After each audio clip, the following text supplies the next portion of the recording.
So you were coming fresh to this world. I mean, were you familiar with the films? I was familiar with Tolkien. I read the book when I was 11.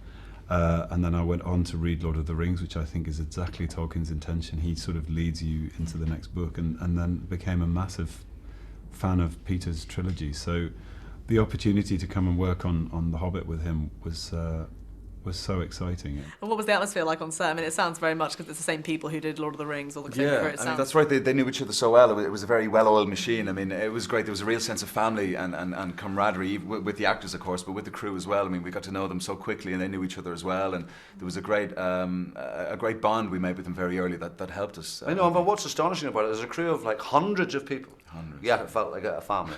You know, and that in itself, I think that's the biggest testament in a way to Peter. Well, there's many testaments to Peter, but that's one of them. He manages to create something so vast but make it so intimate. And the relationship with Bilbo, certainly in this, is kind of probably the key one, because it's the one that it evolves the most. I mean, does that remain the case throughout the trilogy? Yes, I mean, it's interesting as well because, going back to that thing of this sort of legendary warrior to his relationship with Bilbo, who is effectively the antithesis of that. He is, a comfortable, cozy, small man that has never experienced war.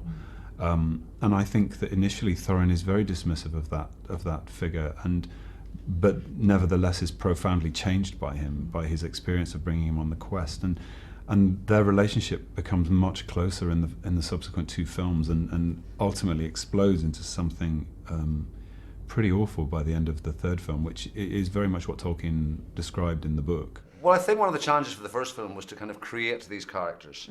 By the time we get to the second movie now, an audience will be familiar with them, and so there'll be, and I think you'll see a lot more of the dwarves doing a lot more and developing their characters, and I'm very excited about that journey, actually. And the second film, I guess, will be more about, well, the title implies it'll be more about the dragon, and you guys kind of trying to get the... And then, there's journey many... through Lake Town, and we meet new characters, and Barry Bowman's there, and many exciting things to come. Yeah. Being a Tolkien fan yourself, you must have spoken quite a lot about the backstory and about the whole elves and dwarves sort of history, all that. Yeah, I mean, I got through the Silmarillion before I went down there. I mean, I did pick and choose what I was going to look at because it's extensive. You have to, yeah. You know what I love about it is that it's Tolkien, refusing to say this is fantasy. He wants legend. He wants it to feel like history.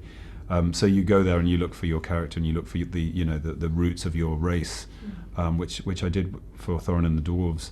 But yeah, the antagonism with elves is fascinating. It feels like they've always been at war with the elves. The whole idea of the Naglaf ring as well, the dwarf necklace, and the problems that created.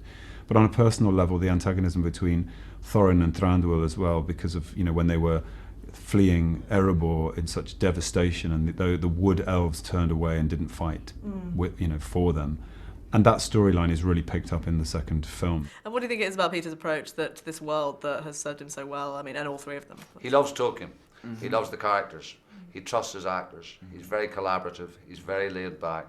But he is a visionary, and he's touched with genius.